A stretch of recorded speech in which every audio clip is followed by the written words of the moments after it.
Selamat datang di channel Ruang Cerita Manhwa dan selamat menikmati, semoga kalian suka. Eren dihabisi dan dihidupkan lagi. Terus seperti itu berulang-ulang. Sambil terus berlari ia bertanya-tanya sampai kapan pria itu akan mempermainkannya. Eren sadar jika merasa ada celah, pria itu langsung meluncurkan serangan tak terduga. Tapi, ia tahu tak bisa terus-terusan seperti ini. Eren menggertakkan dirinya kesal, ia yakin cara untuk keluar dari lingkaran maut ini pasti ada. Ia kembali bertemu dengan sosok itu dan tanpa basa-basi langsung menyerangnya. Ia pun berteriak dan mengatakan kalau dia tidak akan mati kali ini. Benarkah? Tanya sosok itu sambil memundurkan langkahnya. Sosok itu tertawa saat menyadari kalau Eren ini jadi lebih akurat. Akhirnya pria itu tahu pergerakan pedangnya. Eren menatap sosok itu dengan wajah serius, lalu memintanya agar jangan berlagak sombong. Eren pun kembali maju dan berpikir setelah sosok itu menghindar, ia akan menyerang tepat sebelum dia mengarahkan pedangnya.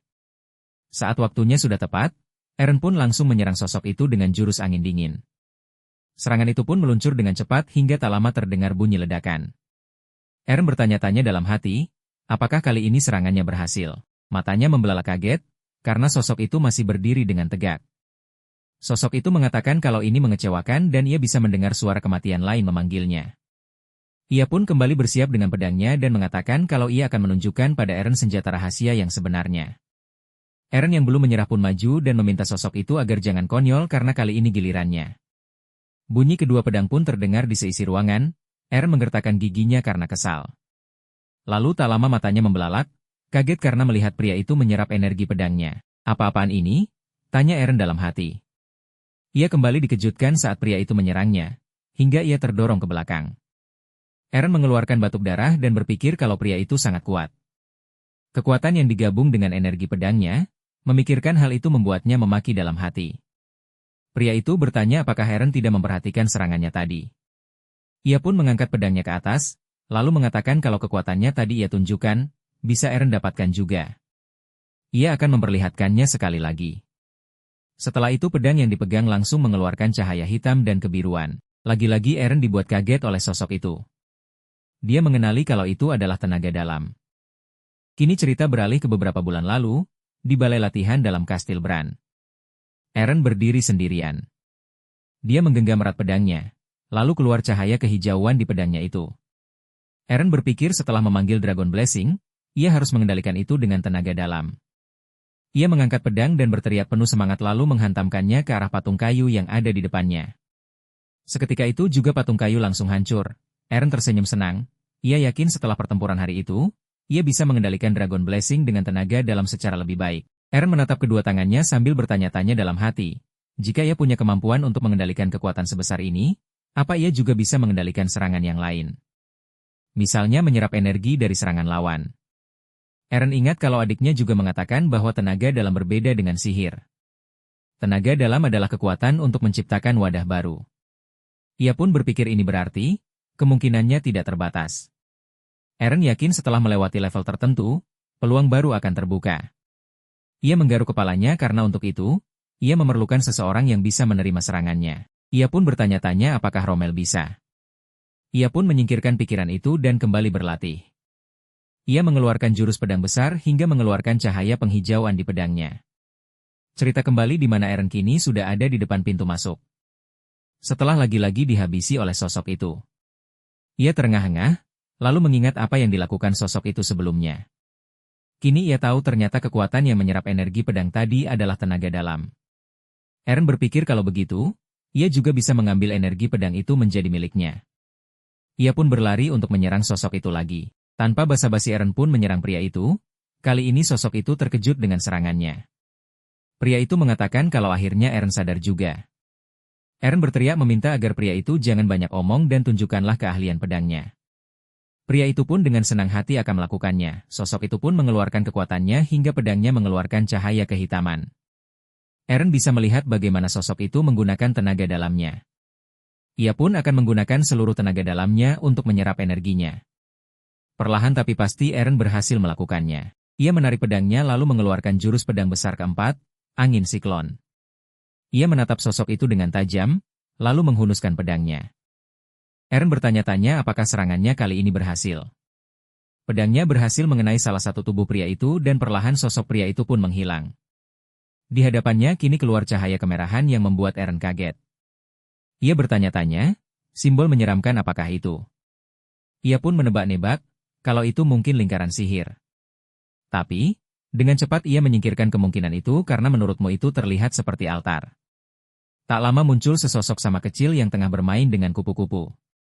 Mirip dengan kakek yang ia temui di hutan. Sedetik kemudian muncul kekuatan hitam di sekeliling anak laki-laki itu. Eren yang kaget langsung berpikir kalau itu altar, maka anak itu akan tewas. Ia menatap sekeliling, tapi tidak ada siapapun selain mereka berdua. Ia kesal karena mengira semuanya sudah berakhir. Eren pun berteriak pada sosok itu dan bertanya sampai kapan dia akan mempermainkannya. Ia tak mendengar respon apapun, membuat ia menggertakkan giginya kesal karena tak mendapatkan jawaban.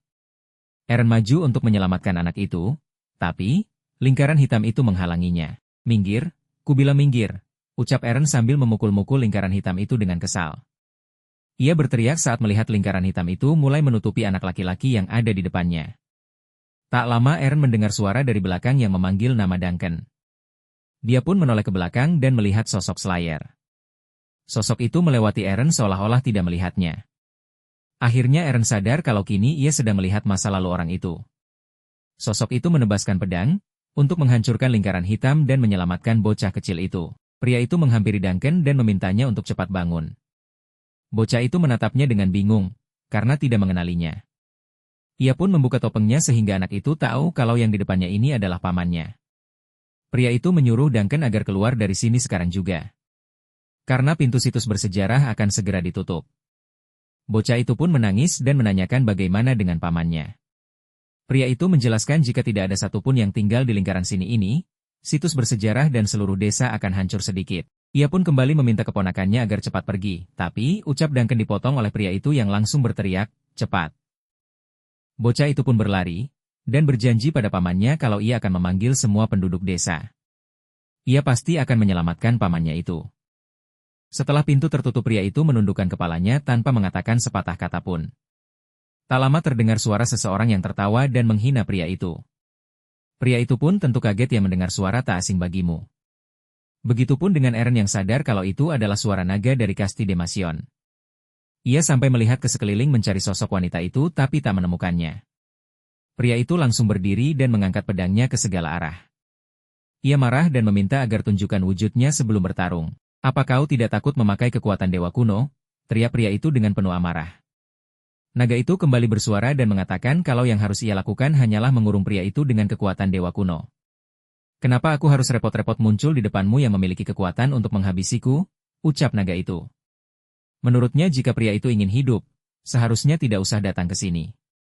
Pria itu kesal hingga menyebut sang naga sebagai sosok yang licik. Naga itu pun mengatakan kalau pria itu berusaha melindungi rakyat benua hitam dengan mengorbankan diri sendiri, maka salahkan saja hatinya yang lemah itu. Pria itu pun terjatuh dan mengeluh kesakitan. Sang naga kembali mengatakan agar pria itu bertahan dalam belenggu dan kegelapan abadi. Karena pria itu akan menemui ajalnya di sana.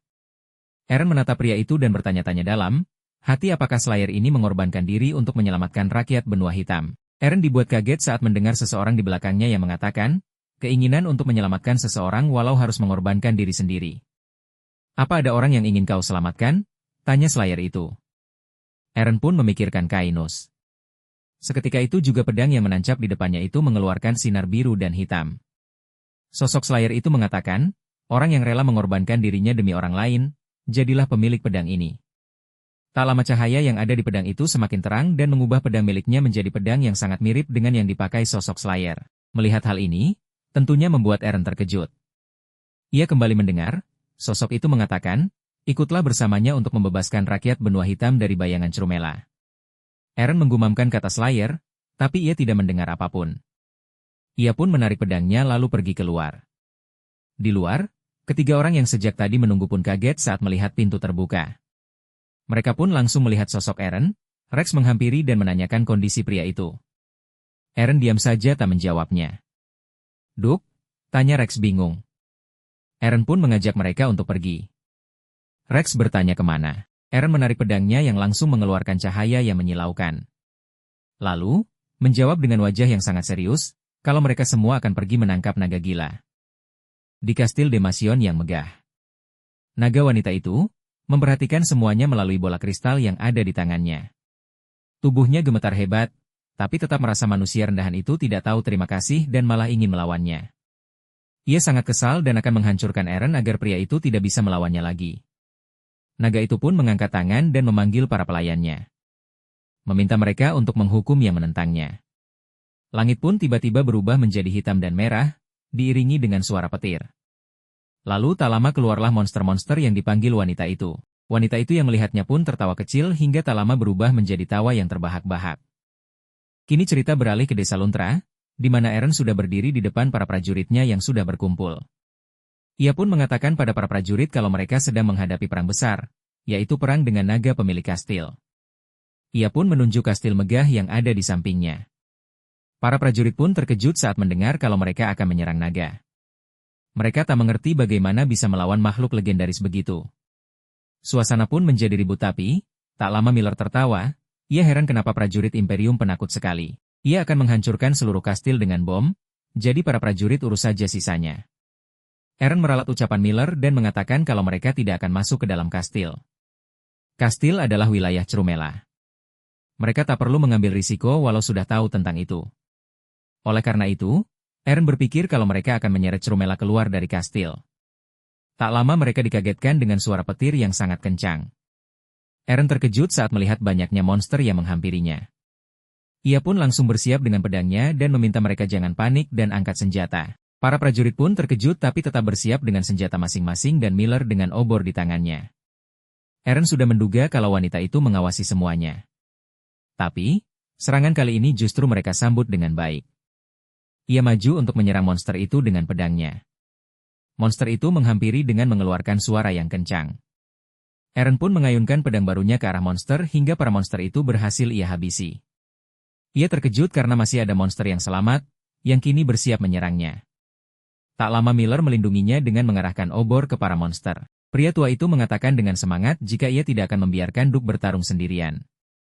Miller melemparkan bom ke arah monster hingga terdengar suara ledakan yang sangat besar. Pria itu menatap Eren, lalu mengangkat jempolnya sambil tersenyum. Eren terkejut karena menyadari ada monster yang hendak menyerang pria itu. Tapi, untungnya Jacqueline dengan cepat melindungi pamannya itu dengan menyerang monster itu dan menghantamkannya ke atas tanah. Wanita itu memarahi pamannya dan meminta pria itu agar jangan lengah. Sementara itu, Eren terus menyerang monster-monster yang berdatangan tanpa ampun. Wajahnya saat menghabisi para monster sangat dingin dan tanpa ekspresi. Di sisi lain, para prajurit mundur dan membentuk lingkaran agar bisa menyerang mereka dari segala arah. Walaupun mereka takut, mereka tetap harus melawannya daripada dihabisi. Jacqueline kesal karena mereka tidak ada habisnya dan terus menyerang. Tak lama mereka dikejutkan dengan suara lonceng yang terdengar sangat kencang. Eren ingat kalau suara ini adalah suara saat orang-orang desa yang kembali. Benar saja, sama seperti sebelumnya. Penduduk pun berdatangan. Hal ini membuat Eren kesal karena bisa membahayakan mereka. Ia sudah berjanji pada Slayer untuk membebaskan penduduk benua hitam dari bayang-bayang Cerumela. Jika para monster berlari ke para penduduk dan menyerangnya, maka Eren tidak bisa menepati janji itu. Apa yang ditakutkan Eren pun terjadi. Para monster yang menyadari kedatangan penduduk, langsung menghampiri mereka. Eren pun memaki para monster dan mengeluarkan kekuatannya.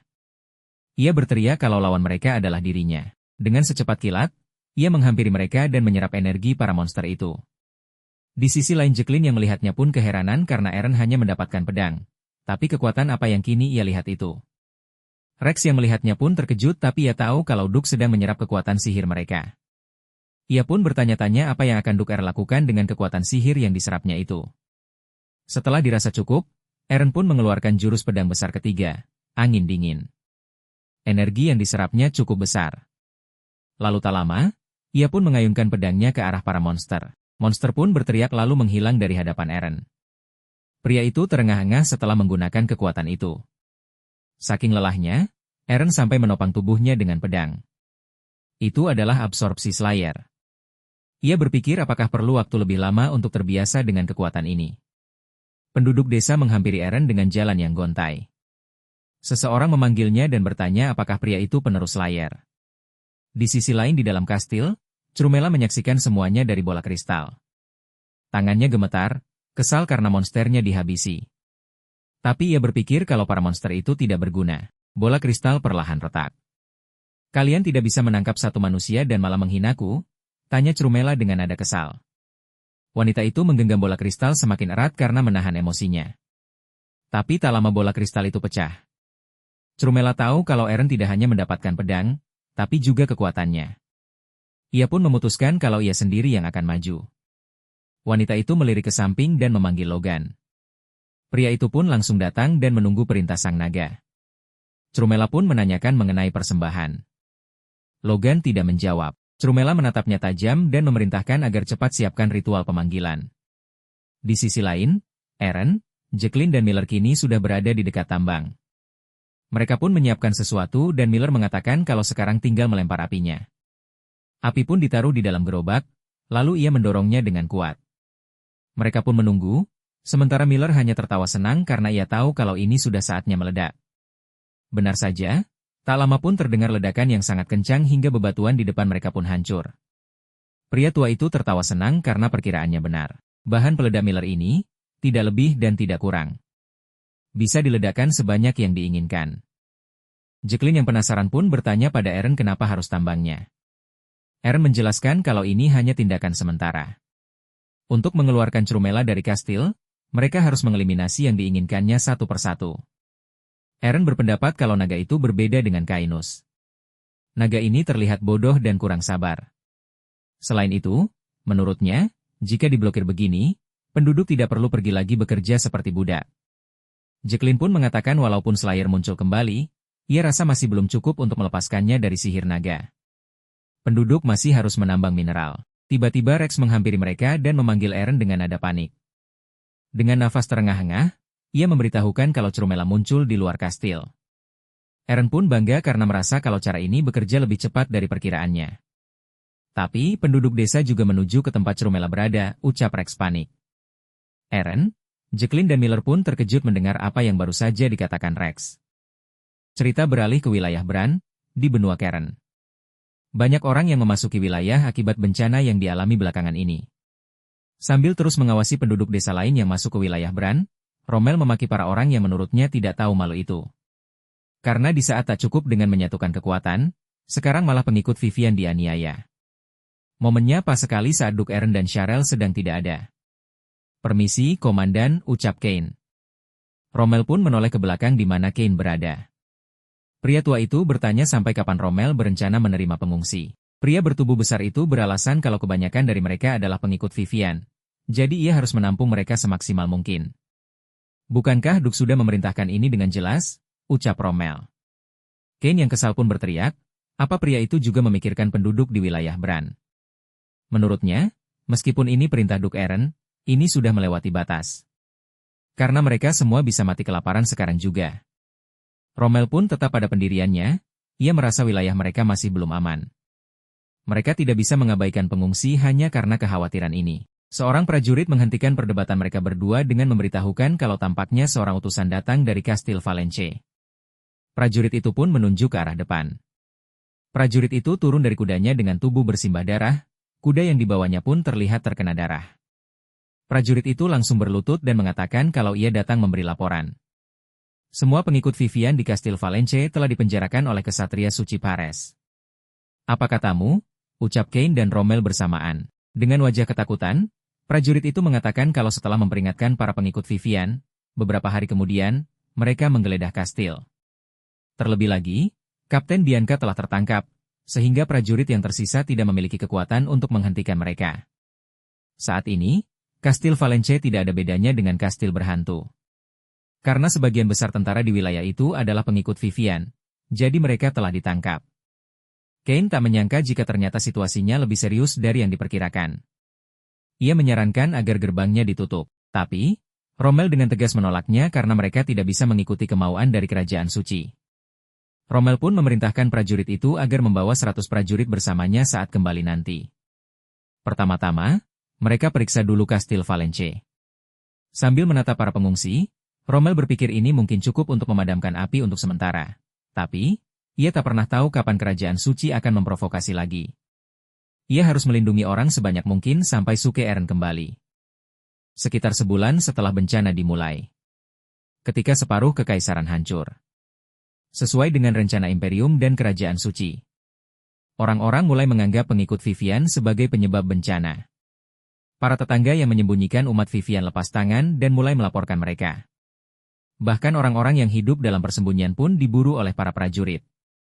Namun, bencana masih terus berlanjut. Air yang merah tak berubah menjadi jernih lagi. Lahan kering tak bisa menampung air lagi. Saat bencana menjadi lebih parah, orang-orang menjadi lebih bersemangat untuk menindas umat Vivian. Mereka percaya, dengan begitu, dewa akan menyelamatkan mereka, melindungi mereka. Mereka memberi kekuatan pada pembantaian itu, tanpa mengetahui alasan sebenarnya dari bencana tersebut. Malam harinya, di tengah hutan, ada sosok bertudung yang menyusuri hutan seorang diri. Pria itu melihat sekeliling dan bertanya-tanya di mana ia berada. Ia melihat tak jauh di depannya ada sebuah desa. Ia menoleh ke belakang saat mendengar suara. "Siapa itu?" teriaknya sambil mengeluarkan pedangnya.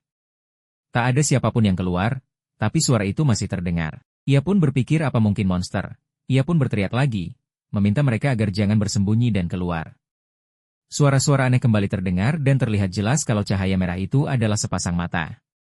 Pria itu pun tahu kalau yang ada di depannya ini bukan hanya satu, melainkan banyak monster yang kini ada di depannya. Ia pun terkejut karena ada monster sebanyak ini di dekat pedesaan. Seorang monster pun muncul. Monster goblin itu pun terkekeh dengan wajah menyeramkan, lalu berlari untuk menyerang pria itu. Setelah itu monster lain pun keluar secara bersamaan, mereka semua berlari ke arah pria bertudung itu. Pria itu pun bersiap dengan pedangnya, ia langsung tahu kalau mereka bukan goblin biasa. Ia tidak bisa membiarkan mereka menuju ke desa. Ia membelalakan matanya lalu tak lama terbatuk. Ia merasa kalau kekuatan ini menahannya. Ia kembali dikejutkan saat para goblin itu berlari menembusnya, seolah-olah ia hantu yang tak terlihat. Ia pun terduduk lemas, bingung dengan semua ini.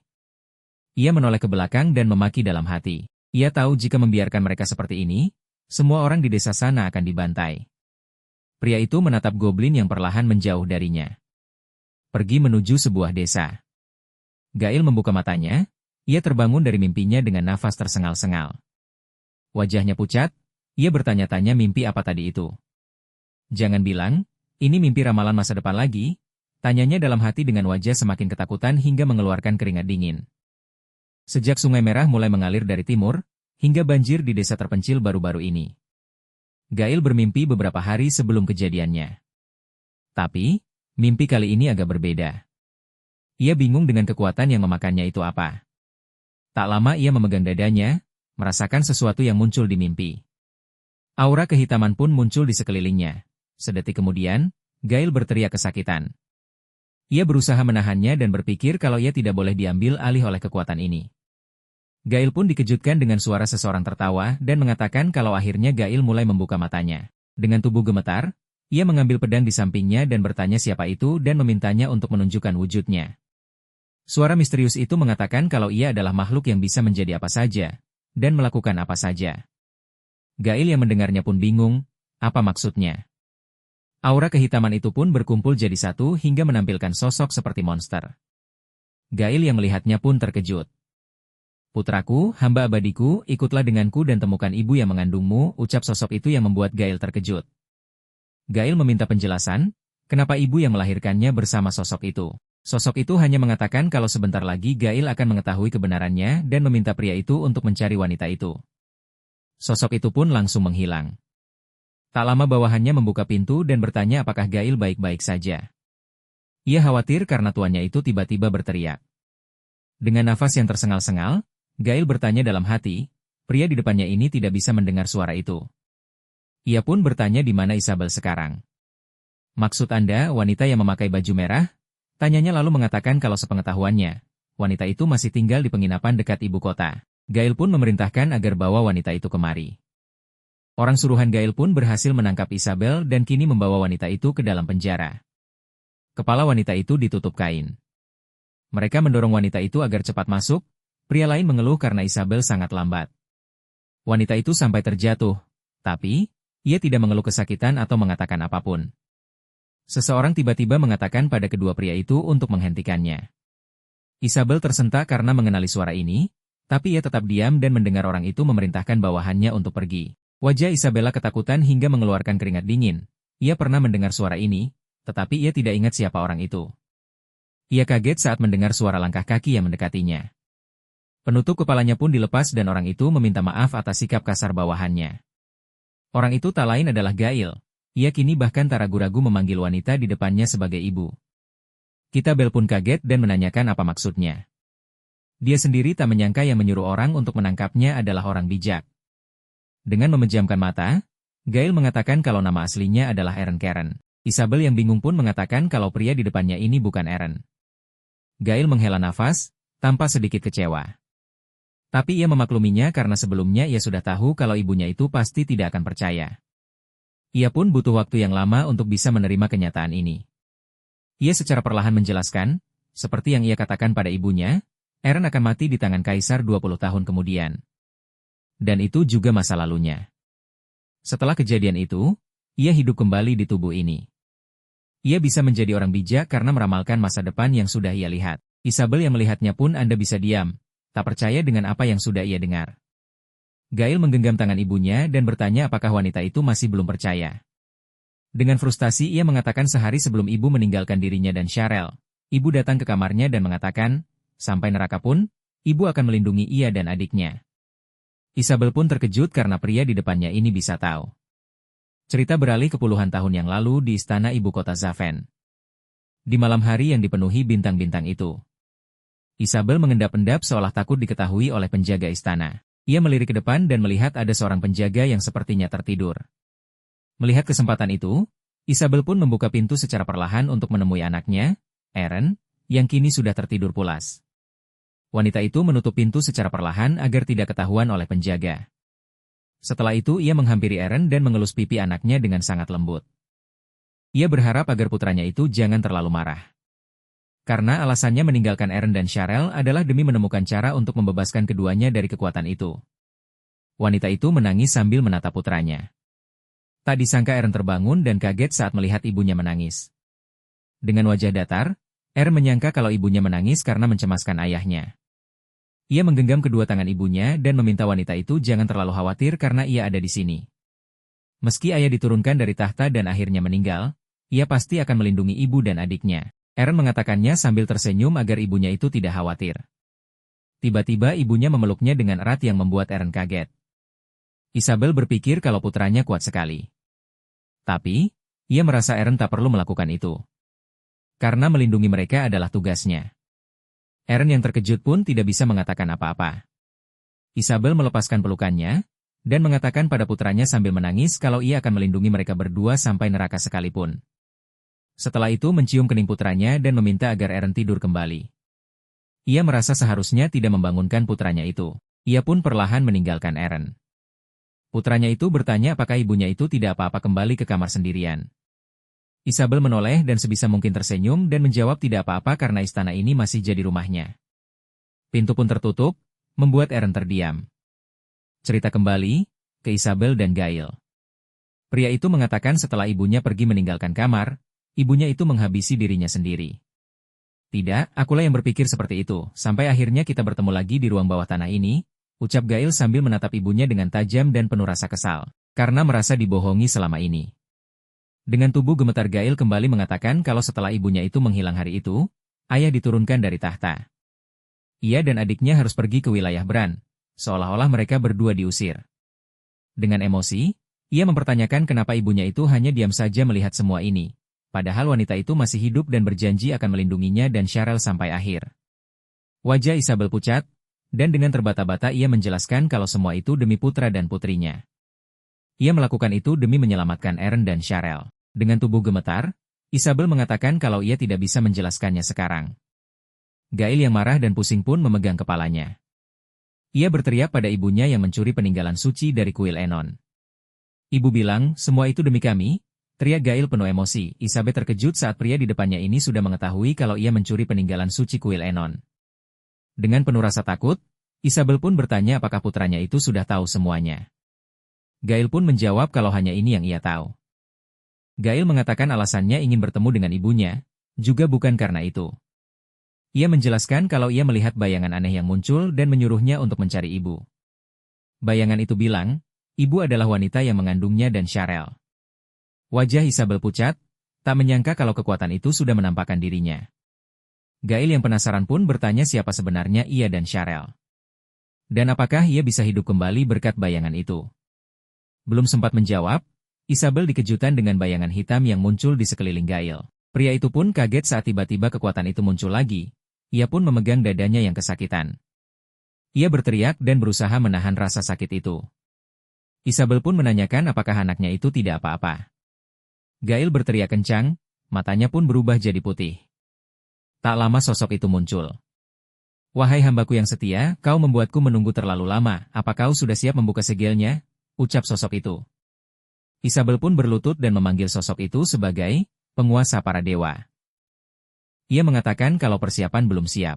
Bencana itu tidak berdampak ke seluruh imperium, karena muncul sesuatu yang disebut misi agama negara Pares. Sosok itu pun berubah menjadi lebih menakutkan.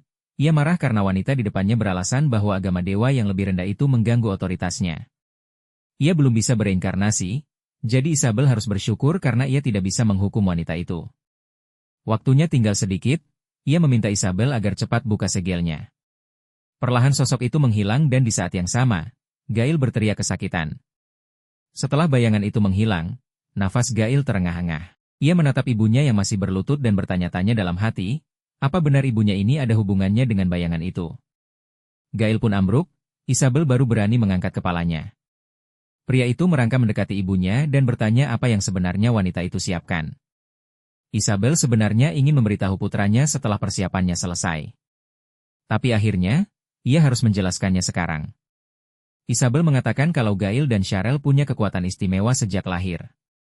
Maksud ibu, Dragon Blessing, tebak Gail dengan tubuh gemetar. Wajahnya terlihat sangat kacau. Isabel mengatakan bukan itu, tapi kekuatan Valtor dan Ilias. Itulah kekuatan yang diberikan Afirah penguasa para dewa, kepada mereka berdua melalui dirinya. Gail sudah menduganya, itu sebabnya ibunya mencuri peninggalan suci dari kuil Enon.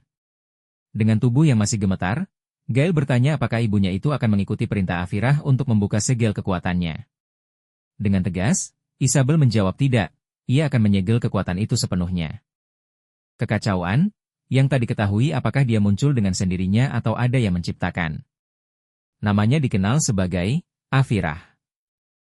Saat Afirah berubah dari kekacauan menjadi alam. Di masa lalu, seluruh umat manusia menyembah alam dan menganggapnya sebagai dewa. Berdasarkan kepercayaan yang didapat dari umat manusia, Afirah bisa berdiri tegak sebagai dewa tertinggi. Namun, seiring berkembangnya peradaban, manusia mulai menyembah dewa-dewa yang lebih rendah karena mereka mengatur keinginan umat manusia seperti cinta, perlindungan, dan kekayaan. Afirah tak mendapat kepercayaan lagi dari umat manusia, dan dia, yang telah kehilangan kekuatan untuk melawan dewa-dewa rendah membuat keputusan. Untuk umat manusia yang tidak lagi mempercayainya, untuk para dewa-dewa rendah yang mengancam posisinya, Afirah memutuskan untuk kembali ke wujud aslinya sebagai kekacauan dan menghukum semuanya. Hukuman dimulai dari seorang wanita anggota keluarga Darcia yang telah mengabdi padanya selama beberapa generasi. Dimulai dengan menanam benihnya sendiri, Valtor dan Ilias. Seperti itulah benih hukuman datang melalui Isabel, generasi ke-112 dari keluarga Darcia. Hukuman itu diturunkan pada anak-anaknya, Eren dan Cheryl. Di dalam tubuh Eren dan Cheryl, bencana itu tumbuh tanpa ada yang mengetahuinya. Sekarang, bencana sudah menyebar ke seluruh dunia. Ketika Isabel membangunkan kedua makhluk itu, ketika Valtor dan Ilias menampakkan wujud asli mereka. Saat itulah, hukuman nyata Afirah di dunia akan dimulai. Cerita beralih ke Gail. Kalau begitu, semua mimpi buruk yang kualami, itu adalah mimpi ramalan masa depan dan alasan aku bermimpi seperti itu adalah karena kekuatan Valtor yang tumbuh dalam diriku, ucap Gail. Ia pun bertanya kenapa ibunya itu ingin menyegel kekuatan ini. Karena menurutnya berbahaya jika sampai ketahuan oleh Afirah. Mendengar pertanyaan itu membuat Isabel terkejut hingga tubuhnya gemetar ketakutan. Isabel mengatakan kalau sebenarnya ia juga kurang paham. Awalnya, karena keyakinan butanya pada Afirah. Ia melakukan yang terbaik untuk mengikuti keinginan sosok itu. Demi memanfaatkan Dragon Blessing yang ada dalam darah keluarga kerajaan, ia sengaja mendekati Gline, ayah dari Eren dan Cheryl. Ia menjadi permaisuri dengan memojokkan para wanita dari keluarga yang dianggap berkuasa. Sampai saat itu, Yang ingin ia lakukan hanyalah mewujudkan rencana Afirah. Tetapi, setelah Eren dan Cheryl lahir, ia membesarkan mereka dengan tangannya sendiri. Saat itulah, hatinya sedikit demi sedikit berubah. Isabel tidak bisa menyuruh anak-anaknya yang berharga untuk mewujudkan bencana yang diinginkan Afirah. Gail menatap ibunya dengan wajah cemas. Isabel kembali menceritakan di hari ia berencana menghabisi dirinya sendiri. Ia meninggalkan kastil. Ia mencari peninggalan suci dewa-dewa yang lebih rendah, yang bisa menyegel dua kekuatan itu. Namun, ia tidak menyangka kekuatan Valtor sudah mengambil alih tubuh Gail. Mungkin dengan dihidupkan kembali dalam tubuh orang lain yang bukan Eren, kekuatan Valtor telah merebak lebih cepat. Gail pun menanyakan nasibnya sekarang, tubuhnya gemetar. Frustasi dengan semua ini, ia tidak bisa membiarkan tubuhnya diambil alih oleh kekuatan jahat seperti ini. Aku bahkan tak bisa menyelesaikan balas dendamku pada kaisar yang membuatku jadi seperti ini, teriak Gail dengan wajah bingung, lelah dan tertekan menjadi satu. Tiba-tiba ia meraih kedua tangan ibunya, dan bertanya apa ibunya tahu cara menghentikan kekuatan ini. Bukankah ibu terus mencari relik suci selama ini? Tanya Gail. Sambil menangis karena tak tahu lagi harus bagaimana, Gail berteriak pada ibunya dan meminta agar segel sekarang juga. Ia bahkan sampai berlutut pada ibunya, memohon agar segel kekuatan ini. Isabel mengatakan dengan nada sedih kalau itu masih belum memungkinkan. Ia belum mengumpulkan semua relik sucinya. Gail terdiam mendengarnya dan terus menangis. Tapi tak lama ia mendongakkan kepala saat ibunya mengatakan jika sepertinya ada satu cara lagi. Yaitu dengan kembali ke tubuh aslinya. Dragon Blessing cukup kuat untuk menutupi kekuatan Valtor. Isabel yakin saat Gail mendapatkan kembali tubuh dengan kekuatan itu, mereka bisa memperlambatnya sampai semua relik ditemukan. Gail sedikit ragu karena Eren yang sekarang benar-benar berbeda dengan Eren di masa lalu. Dalam perang melawan kerajaan suci, dia begitu agresif hingga tak bisa diduga kapan akan menantang kekaisaran. Sepertinya takkan mudah untuk mendekati orang seperti itu. Isabel tiba-tiba teringat Cheryl, ia berpikir mungkin jika melalui putrinya, mereka bisa berhasil. Cerita beralih ke dekat wilayah Bran, desa pinggiran. Tak lama terlihat portal di desa pinggiran itu, lalu keluarlah Cheryl. Wanita itu muncul dengan nafas tersengal-sengal, lalu berguling-guling di lantai karena kesal. Ia merasa ini sudah mencapai batasannya. Ia sangat lelah, wajahnya pun pucat, ia bergumam kalau ia kesulitan untuk menemukan wilayah yang masih ditinggali manusia. Ia bahkan sampai memaki bencana yang muncul ini. Tapi, ia merasa masih beruntung karena dapat kentang dari pengungsi yang lewat. Jika bukan karena itu, ia tidak akan bisa membuka portal ini. Ia pun terbangun saat menyadari kalau ini bukan waktunya untuk bersantai-santai. Ia berdiri dan mencari tahu di mana kini ia berada. Ia pun berseru dengan senang karena akhirnya ia berada dekat wilayah Bran. Ia pun melompat kegirangan, tapi, tak lama wajahnya berubah serius. Ia bertanya-tanya kenapa portalnya terbuka di dekat desa yang terlihat biasa saja. Jika tak ada monster di sekitarnya, kekuatan sihir takkan terbuka kan? Ucapnya bingung. Cheryl tertawa kecil, tak mempedulikan itu semua karena yang penting, ia sudah sampai di sini. Cheryl pun berjalan menuju desa dan berniat untuk mencari makan di desa itu terlebih dahulu. Sesampainya di desa, Cheryl dibuat terkejut karena suasana desa yang mengerikan, banyak tubuh tak bernyawa dan darah berceceran di mana-mana. Ia menoleh ke belakang saat mendengar suara rintihan kesakitan seseorang. Cheryl pun berlari untuk menghampiri sumber suara. Di depannya ada seorang pria yang terluka, Cheryl pun bertanya mengenai kondisi pria itu. Ia mendekati pria itu, dengan tubuh gemetar, pria itu mengenali Cheryl dari wilayah Bran. Ada apa ini? Tanya Cheryl panik. Dengan tenaga yang tersisa, pria itu mengatakan para goblin. Cheryl pun terkejut dan menebak kalau desa ini diserang oleh monster. Tapi, sepengetahuannya desa ini bukan tempat yang tepat untuk diserang. Pria itu melanjutkan, kalau para goblin sekarang sudah kembali ke dalam hutan. Tapi, pasti mereka akan kembali lagi.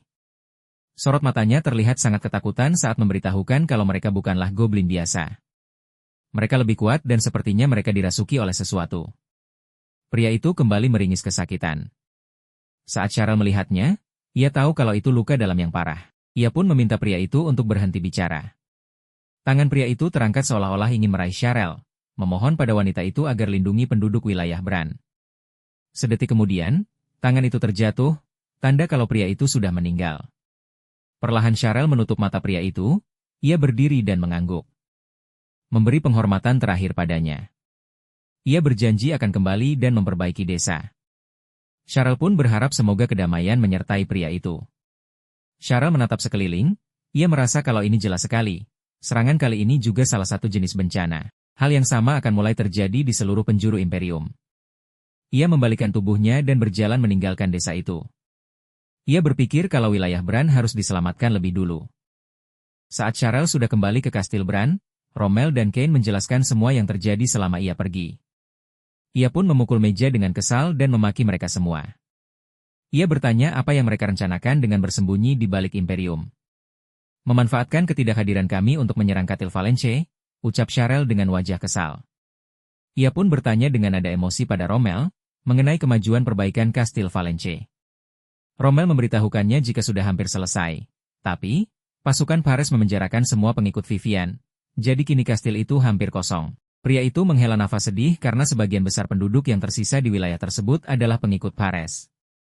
Maka tak heran jika kastil itu bisa direbut kapanpun. Meskipun prajurit yang dikirim sebelumnya sudah berjaga, jika Imperium bertingkah lebih licik lagi, mereka semua pasti sudah tahu apa yang akan terjadi selanjutnya. Cheryl mengerutkan keningnya, ia sudah menduga sebelumnya, dampak penangkapan Bianca sangat parah. Rommel akan kesulitan menjaga Kastil Bran. Saat Cheryl kembali ke benua hitam, ia akan pergi lagi. Mereka harus menyelamatkan Bianca secepatnya. Tiba-tiba Cheryl tertawa kecil dan tersenyum pada Cain, lalu bertanya mengenai kondisi keuangan wilayah itu. Apa ada uang untuk membayar tebusan Bianca? Tanyanya dengan nada merayu. Cain pun terkejut mendengar pertanyaan itu. Pria tua itu menghela nafas kesal dan mengatakan apa Cheryl pikir, uang itu tumbuh sendiri dari dalam tanah.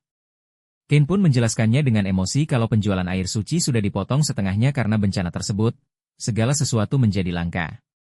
Keuntungan dari Dungeon juga ada di titik terendah. Jika bukan karena pajak wilayah, mereka semua pasti sudah mati kelaparan. Cheryl masih berusaha dengan tersenyum cerah dan bertanya berapa banyak uang yang dihasilkan dari air suci selama ini. Ia tidak yakin kalau kondisi keuangan separah itu.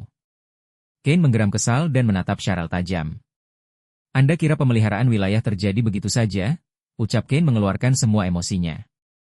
Ia pun mengatakan kalau di wilayah yang diperluas duk tanpa pandang bulu, ada biaya untuk pengelolaan dan perbaikan. Pajak yang dipungut sangat ketat juga hanya pas-pasan. Cain yang masih emosi pun menunjuk Rommel yang bersikeras untuk terus menerima pengungsi. Rommel sendiri hanya diam dan memalingkan wajahnya. Cain juga memberitahukan dengan nada sedih jika wadah yang mengeluarkan air suci juga sudah mengering. Mendengar kabar ini membuat Cheryl terkejut. Ia pun mengkonfirmasinya pada Rommel. Pria itu tidak menjawab dan mengajak Cheryl untuk langsung melihatnya ke kuil Vivian. Kini ketiganya berada di depan kuil. Wadah yang biasa mengeluarkan air suci benar-benar mengering. Cain menjelaskan kalau ini sebabnya penjualan air suci otomatis jadi terhenti dan kuil Atun pun ditutup. Cheryl membalikkan tubuhnya, lalu menanyakan keberadaan Cecilia. Ia berpikir kalau orang suci itu diam saja. Rommel menjelaskan kalau Cecilia bilang padanya, kekuatan suci wanita itu melemah dan akan pergi ke suatu tempat. Cecilia sampai saat ini masih belum kembali. Cheryl menutup wajahnya sambil menghela nafas frustasi. Tak menyangka kalau situasinya lebih serius dari yang ia kira. Padahal ia kembali dengan rencana untuk menyelidiki ibu. Tapi di tengah bencana mengerikan ini, orang suci itu malah menghilang dan kerajaan menargetkan mereka semua. Wajahnya langsung pucat saat menyadari jika butuh beberapa saat sampai rombongan dari benua hitam kembali. Jika terus seperti ini, wilayah ini akan tersapu bencana dalam sekejap. Matanya membelalak saat memikirkan sesuatu. Tapi, tiba-tiba Cain dengan heboh mengatakan kalau mereka harus kunci gerbang Kastil Bran sekarang juga. Pria tua itu merasa kalau mereka harus mencegah bertambahnya jumlah mulut yang perlu diberi makan. Dengan begitu, mereka bisa menyelamatkan wilayah yang masih mereka miliki. Tidak, jawab Cheryl dengan nada santai. Ia tidak akan pernah menutup mata tentang persoalan pengikut Vivian. Nona Cheryl ini adalah orang yang lebih penyayang daripada kakaknya, ucap Cheryl sambil tertawa. Ia berpikir jika ia menyelesaikan ini dengan baik, maka ia akan mendapatkan emas. Eren yang masih ada di benua hitam tiba-tiba merasa merinding, ia bertanya-tanya perasaan apa yang mendadak muncul ini. Wajah Rommel pun berbinar tak menyangka bisa mendengar perkataan itu dari Cheryl. Sementara di sisi pria itu, Cain langsung muram karena idenya ditolak. Cheryl pun mengatakan kalau mereka akan mulai proyek restorasi wilayah darinya. Pertama, mereka harus menemukan sebanyak mungkin pengikut Vivian yang bersembunyi di luar. Kini terdengar suara gerbang kastil terbuka. Di depan gerbang ada Rommel dan pasukannya. Ia memerintahkan mereka untuk buat kelompok berisikan 3 orang. Cari bukan hanya di desa, tapi juga di padang rumput dan tebing-tebing. Nasib pengikut Vivian ada di tangan mereka. Siap laksanakan, teriak prajurit bersamaan. Cheryl dan Kane pun menatap kepergian mereka semua. Kane menghela nafas, masih tidak suka dengan ide ini. Ia berpendapat kalau dengan mengurangi jumlah penduduk pun kondisinya tetap akan sulit, tapi malah merekrut lebih banyak orang. Cheryl kembali mengingatkan pria tua itu, kalau bencana ini tak hanya terjadi di wilayah Bran. Masalah ini terjadi di seluruh penjuru Imperium. Di saat seperti ini, mereka harus melakukan yang terbaik untuk melindungi penduduk. Jika mereka terpengaruh oleh kehendak Imperium, tak lama, rumor akan menyebar bahwa wilayah Bran juga bukan tempat yang aman untuk ditinggali. Kane masih mengomel dan mengatakan kalau justru karena itulah, gerbangnya harus dikunci. Jika mereka terus menerima orang, mereka akan kesulitan sendiri. Cheryl menatap pria tua itu dengan wajah datar. Lalu ia menjelaskan jika itu mereka lakukan, orang-orang akan terluka oleh monster itu. Jika terjadi kematian massal di luar sana, dalam sekejap, wilayah mereka akan terisolasi. Rommel yang tidak sengaja mendengar itu, langsung membalikkan tubuhnya. Apa? Teriak Rommel. Kane pun terkejut dan bertanya pada Cheryl apa yang dimaksud wanita itu. Dengan wajah tersenyum tanpa dosa, ia menyadari kalau ia belum mengatakan, jika nanti malam, para monster akan menyerang tempat ini. Rommel langsung lesu karena wanita di depannya ini baru mengatakan itu sekarang. Cheryl berusaha menenangkan kedua pria di depannya dengan mengatakan kalau ia sudah memikirkan jalan keluarnya.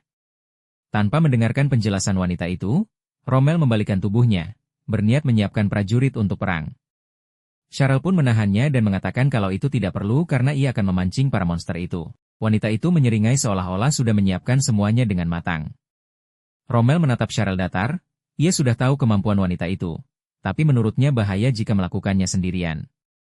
Belum terlambat jika sekarang mereka mengumpulkan para tentara dan mengubah rencana. Rommel, kau tidak lupa siapa aku kan? Tanya Cheryl dengan wajah sombong. Rommel hanya bisa diam melihat kepercayaan diri wanita di depannya ini.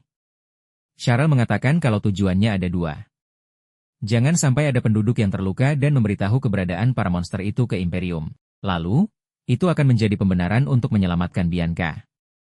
Rommel menatap Cheryl yang pergi sambil mengatakan, bagaimana itu bisa menjadi pembenaran. Cheryl melambaikan tangannya, tidak mau tahu apa yang dikatakan Rommel. Ia hanya meminta selamatkan saja para penduduk.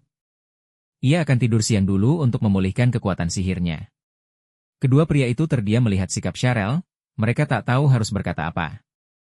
Malam harinya di wilayah kekuasaan Bran, desa pinggiran. Para goblin mulai keluar dari hutan. Mereka tertawa dengan mata yang menyala. Suara tertawa mereka sangat menakutkan. Salah seorang goblin memerintahkan agar mereka menghabisi semuanya. Pergi ke kastil dan habisi tanpa sisa. Para goblin pun berlari memasuki desa tapi, tak lama mereka berhenti saat melihat Cheryl yang terbang menggunakan sihir Firewing. Wanita itu menatap mereka dengan tersenyum, karena ia sudah menduga kalau para monster ini bukan goblin biasa. Ia tak bisa membiarkan mereka begitu saja. Ia pun bersiap dengan tongkat sihirnya, dan menyerang para goblin dengan sihir Firewall. Para monster itu pun terkejut, mereka mengatakan tidak bisa pergi ke kastil dan harus tangkap manusia itu. Cheryl tersenyum, ia sebenarnya ingin memanggang mereka semua di sini. Tapi, nanti jadi hanya ia yang tahu betapa hebatnya dirinya ini. Ia pun terbang menjauh dan tak lama menoleh ke belakang sambil mengarahkan tongkat sihirnya. Lalu, mengeluarkan sihir Binding Fire. Sihir itu berhasil mengikat 3 goblin, Cheryl membawa mereka untuk memancing para goblin lain. Apa yang ia lakukan berhasil, karena kini goblin mengikutinya sambil berteriak agar mereka semua menghabisi manusia itu. Nah begitu ikutilah aku karena jalan ke kastil masih jauh, ucap Cheryl lalu memacu Fire Wings-nya agar terbang lebih cepat. Cerita kini beralih ke kerajaan suci Pares. Di benteng menara kerajaan, banyak prajurit yang berjaga, salah satu di antaranya tertidur. Tapi, tak lama ia dikejutkan oleh rekannya yang tiba-tiba bertanya padanya. Menurutmu itu apa? Tanyanya sambil menunjuk sesuatu di depan. Pria yang tadi tertidur pun berusaha melihat dengan jelas, apa yang ada di depannya. Banyak yang berlarian mendekati kerajaan. Pria itu pun berteriak saat melihat lebih jelas kalau itu para monster goblin. Rekannya terkejut dan bingung karena mereka bisa ke sini. Seseorang memerintahkan agar laporkan hal ini ke Uskup Agung Abel dan meminta semuanya bersiap untuk perang. Mereka pun tidak sadar jika beberapa goblin sudah mulai memanjat. Suara tawa goblin membuat mereka menoleh ke belakang.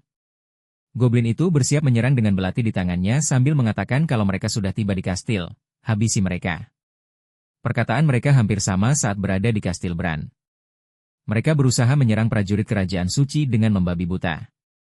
Para prajurit pun sebisa mungkin menghindar. Tiba-tiba terdengar suara Sharel yang mengatakan, "Fire spray." Sharel menyerang para goblin dengan sihir itu.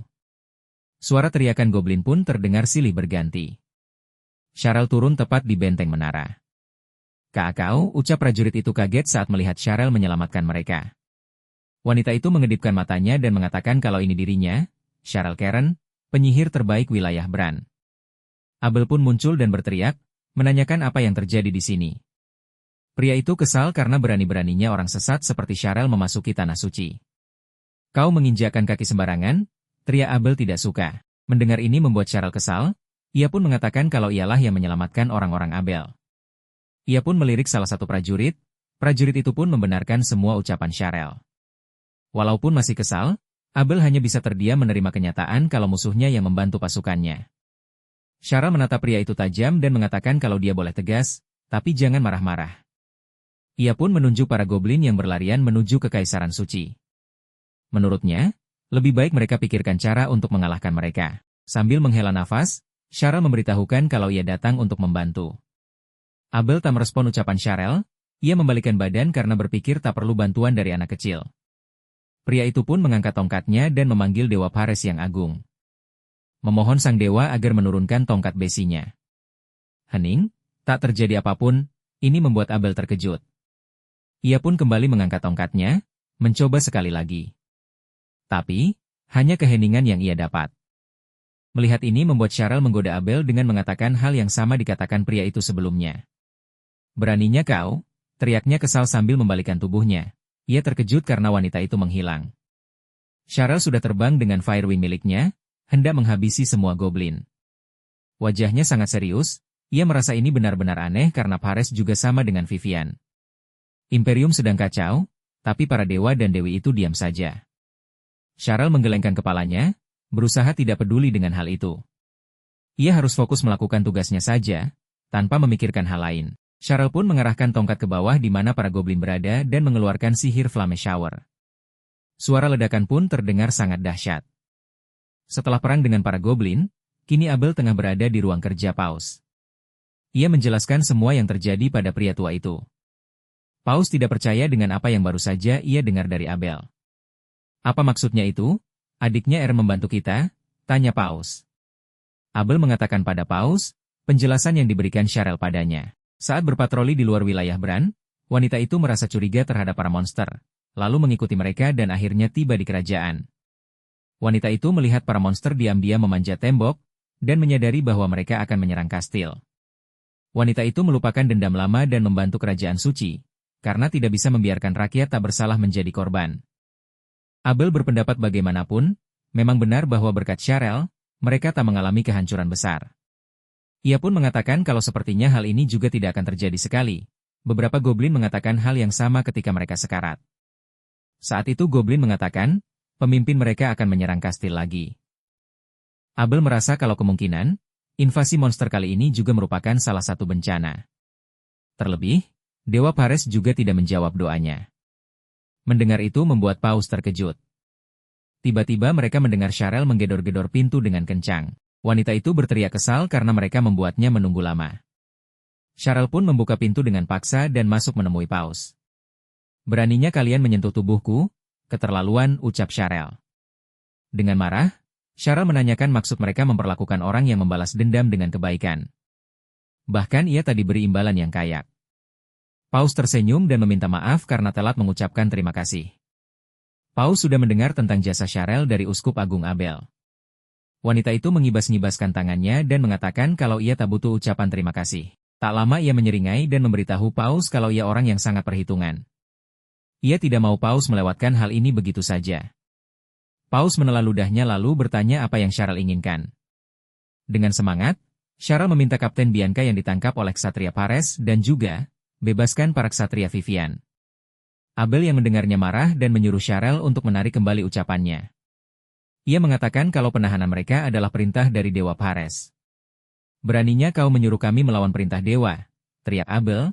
Ia merasa Cheryl menghina sang dewa. Cheryl tersenyum dan meledek dengan bertanya kenapa Phares yang begitu hebat tidak menghentikan para monster tadi malam. Paman tidak bermaksud mengatakan bahwa aku dipanggil oleh Dewa Phares untuk membantukan, tanya Cheryl.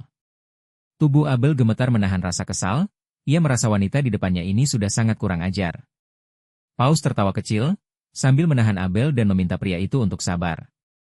Menurut Paus, imbalan apapun tidak akan cukup untuk membalas jasanya. Paus mengatakan pada Cheryl kalau Dewa Phares akan memberi belas kasihnya dalam hal ini. Ia pun bersedia mengabulkan permintaan wanita itu. Abel berusaha mencegah, tapi tidak berhasil. Paus memberitahukan kalau hari ini, ia akan mengirim semuanya kembali ke wilayah Bran. Mendengar itu membuat Cheryl tersenyum dan mengatakan kalau Paus sekeren kepalanya. Ia meminta Paus jangan sampai berubah pikiran. Mendengar ucapan itu membuat Paus kaget tapi tetap berusaha tenang. Cheryl pun pamit dan berbasa-basi dengan mengatakan kalau ia senang bertemu mereka dan kedepannya jangan sampai bertemu lagi. Pintu pun tertutup, Abel masih terlihat kesal dengan sikap dan perkataan Cheryl. Ia pun membalikkan tubuhnya dan menanyakan alasan Paus langsung mengabulkan permintaan wanita itu. Dengan tenang, Paus menjelaskan kalau pria itu sebelumnya mengatakan invasi monster juga merupakan salah satu bencana. Kerajaan harus mempersiapkan pertahanan. Walaupun mereka dibebaskan, yang ada hanyalah Ksatria Vivian yang tidak berguna. Wilayah Bran akan menjadi neraka akibat monster yang berkumpul di sana. Abel terkejut dengan perkataan Paus. Dengan tersenyum licik, Paus mengatakan kalau ia akan mengirim monster ke wilayah Bran dan mengisolasi mereka sepenuhnya di sana. Ia kembali beralasan kalau itulah yang sebenarnya diinginkan Dewa Phares. Cerita beralih ke Cheryl, wanita itu melewati portal dan menatap desa di mana para raksasa dari utara tinggal. Ia sedikit ragu karena kali ini datang seorang diri. Ia pun berusaha meyakinkan dirinya agar tidak usah takut karena ini adalah tugas yang harus dilakukan. Cheryl pun melangkah mendekati desa itu. Saat memasuki desa, penduduk di sana otomatis memperhatikannya.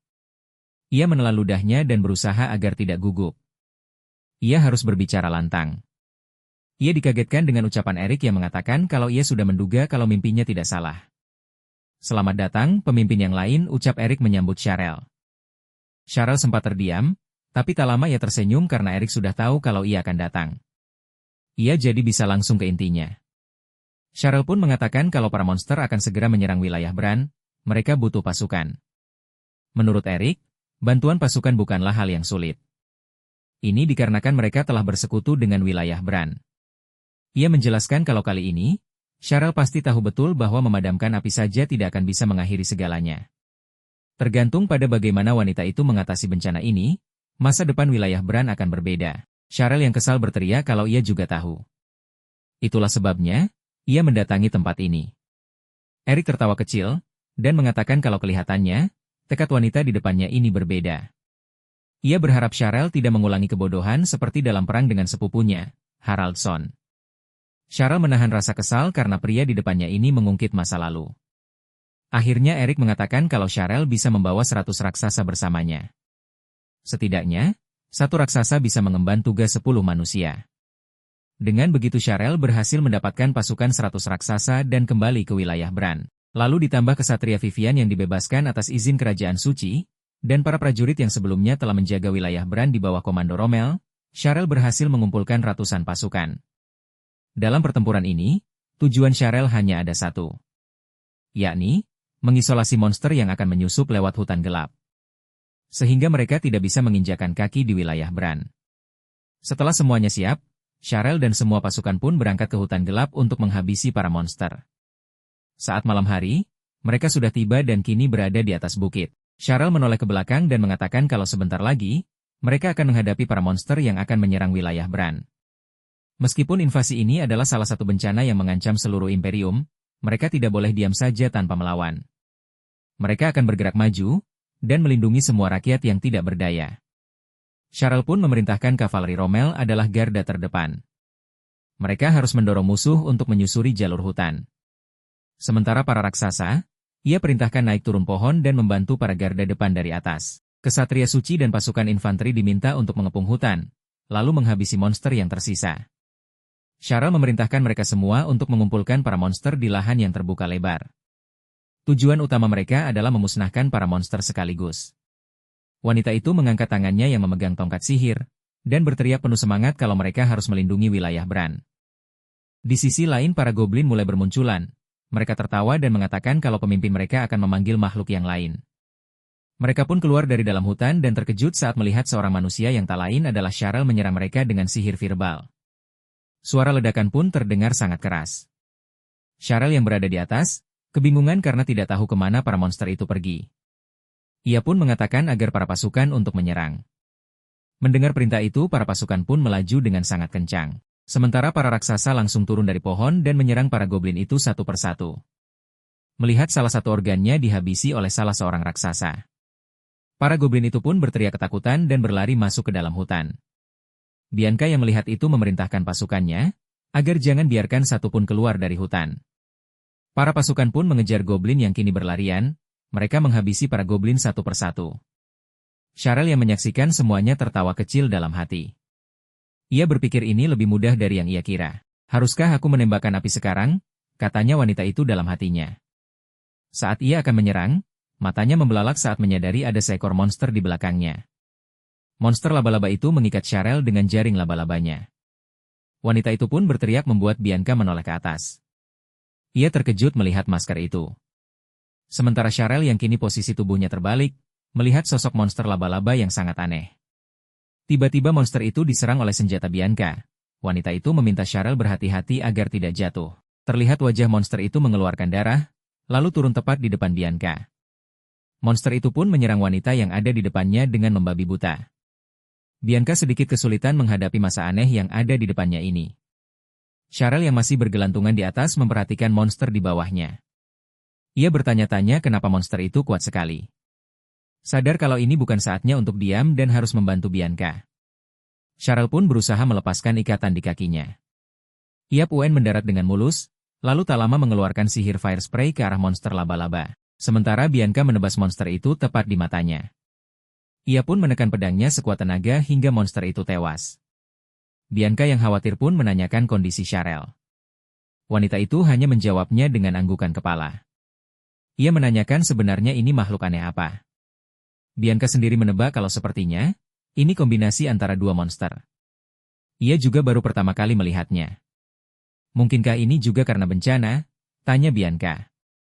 Cheryl hanya diam dan berkutat dengan pikirannya. Ia awalnya berpikir kalau hanya ada goblin di hutan ini. Tiba-tiba Rommel datang dan memberitahukan kalau ia dan pasukannya tidak bisa mempertahankan kubu, karena ada monster yang belum pernah muncul sebelumnya.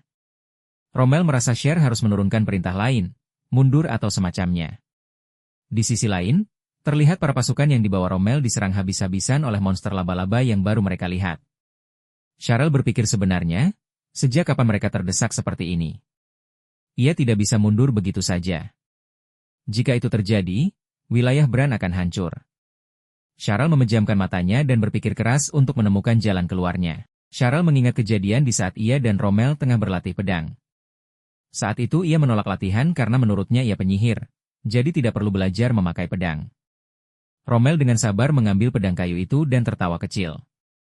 Menurut pria itu, walaupun begitu, ada baiknya untuk belajar, ini demi keselamatan Cheryl sendiri. Cheryl mempertahankan pendapatnya, baginya mana mungkin seorang penyihir yang ahli dalam hal jarak jauh, bisa terkena pukulan keras. Jika ia meluncurkan bola api atau letupan dari jauh, ia tidak mungkin diserang. Rommel mengatakan kalau Cheryl bicara seperti itu karena belum tahu saja.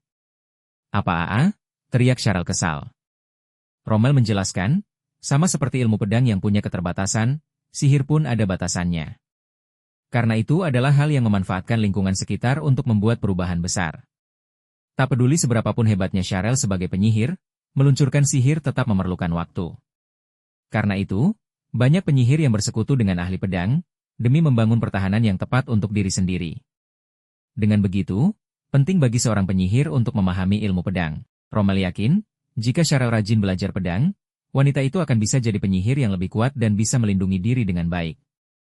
Cheryl membelalakan matanya saat mengingat itu semua. Ia akhirnya tahu cara untuk melindungi diri dan wilayahnya. Bukan dengan mengisolasi para monster di hutan ini, tapi dengan membiarkan para monster mengisolasi dirinya. Cheryl yakin kalau itulah cara untuk melindungi semuanya. Ia pun mengeluarkan sihir Firewing. Ia terbang dan melihat monster-monster dan pasukannya yang sedang saling menyerang. Ia pun mengatakan, agar para komandan mendengarkannya. Ia memerintahkan cepat bawa semua prajurit untuk mundur ke markas mereka. Rommel, Bianca maupun raksasa terkejut dengan perintah untuk mundur itu. Sementara itu, Cheryl langsung mengeluarkan sihir verbal dan menyerang para monster. Cheryl pun tertawa kencang. Para monster yang masih hidup langsung berusaha mengejar Cheryl. Wanita itu melirik ke belakang dan berharap kalau mereka semua mengikutinya. Melihat Cheryl yang pergi semakin jauh, membuat Rommel berpikir kalau wanita itu sengaja memancing mereka. Tak menunggu lama, Rommel pun memerintahkan semua prajurit untuk mundur. Walaupun mereka ragu-ragu, tapi mereka pun akhirnya mundur sesuai perintah. Di sisi lain, Cheryl merasa jaraknya sudah pas, ia pun turun. Ia berniat untuk mengeluarkan semua sihirnya. Ia mengangkat tongkatnya dan mengeluarkan sihir, Inferno Wave. Tongkatnya pun mengeluarkan sihir kehijauan. Dan langsung menghancurkan para monster yang ada. Bunyi ledakan pun terdengar sangat dahsyat. Nafas Cheryl tersengal-sengal, ia hampir kehilangan kesadarannya. Ia terkejut saat mendengar suara yang perlahan mendekat. Ternyata masih ada goblin yang selamat, kini mereka menghampirinya. Cheryl sudah tak berdaya karena sihirnya sudah habis. Dengan suara pelan, ia pun meminta tolong, lalu tak lama ia pun ambruk. Goblin pun loncat dan mengarahkan senjata ke arah Cheryl, tapi tiba-tiba keluar aura hitam dan ungu dari tubuh wanita itu. Goblin yang tersisa pun dihabisi. Cheryl terbang dan aura itu semakin terlihat mengelilingi Cheryl. Wahai penampung Ilyes, sampai Ilyes dihidupkan kembali, raga dan jiwamu adalah milikku. Aku Afirah, penguasa kekacauan, bertitah padamu, ucap sosok bernama Afirah itu. Cheryl pun terjatuh dan dengan tenaga yang tersisa yang menggumamkan nama Afirah dengan bingung. Suara Rommel pun terdengar memanggil namanya, saat melihat Rommel dan Bianca datang. Cheryl pun tak sadarkan diri. Setelah kejadian itu, kini Cheryl berada di kamarnya. Ia sudah sadar, Rommel yang ada di sampingnya mencemaskan wanita itu dan menanyakan kondisinya. Cheryl malah menyebutkan nama Ilyes yang membuat pria itu bingung. Cheryl menggelengkan kepalanya dan mengatakan kalau itu bukan apa-apa. Tapi, sampai kapan kau akan di sini terus? Kenapa kau ada di kamar seorang wanita yang hanya memakai piyama? Teriak Cheryl malu. Rommel yang menyadari hal itu pun canggung, berusaha mencari alasan tapi, pada akhirnya hanya mengatakan kalau ia bersyukur kalau wanita itu baik-baik saja. Ia pun pamit keluar dan berlari secepat mungkin. Cheryl menghela nafas dan mengatakan kalau Rommel bodoh. Ia turun dari ranjangnya dan berpikir padahal pria itu bisa memanggilkan pelayan untuknya. Ia berjalan dan memikirkan kejadian waktu itu. Ia bingung itu apa, lalu Ilyes dan Afirah itu siapa. Tak lama Cheryl menggelengkan kepalanya, berusaha menghilangkan pikiran yang membuatnya pusing itu. Ia merasa kalau sudah waktunya, ia pasti akan tahu. Ia berjalan menuju pintu dan bertanya-tanya mengenai urusan di benua hitam apakah berjalan dengan lancar. Cerita beralih ke desa tundra, di benua hitam. Para penduduk berjalan menuju tempat yang sama tanpa sadar sedikit pun. Eren pun berlari menghampiri mereka. Ia memaki kesal karena tak mengerti apa yang sedang terjadi. Ia merasa semua orang seperti kerasukan sesuatu. Jacqueline menunjuk sesuatu dan meminta Eren melihatnya. Di depan mereka ada Crumela yang tampak mengeluarkan kekuatannya dan para penduduk yang terus menghampirinya. Crumela tersenyum licik dan mengatakan kalau mereka muncul di waktu yang tepat. Ia akan menghukum Eren dengan benar kali ini. Wanita itu pun membaca mantra. Eren menghampiri wanita itu dan bersiap dengan pedangnya. Crumela tersenyum menakutkan karena berpikir kalau kali ini ia akan menang. Wahai bumi, telanlah darah persembahan ini dan bangkitlah seperti raksasa, ucap Crumela sambil mengangkat kedua tangannya. Tiba-tiba tanah pun bergetar dan terlihat retak dan tak lama ada lubang besar yang menelan penduduk. Melihat ini membuat Eren memaki kesal. Ia tidak akan membiarkan semua ini terjadi sesuka hati naga gila itu. Eren pun menghampiri Crumela dan berniat menebasnya dengan pedang barunya. Wanita itu menyeringai dan mengatakan kalau sudah terlambat. Mendengar ini membuat Eren bingung.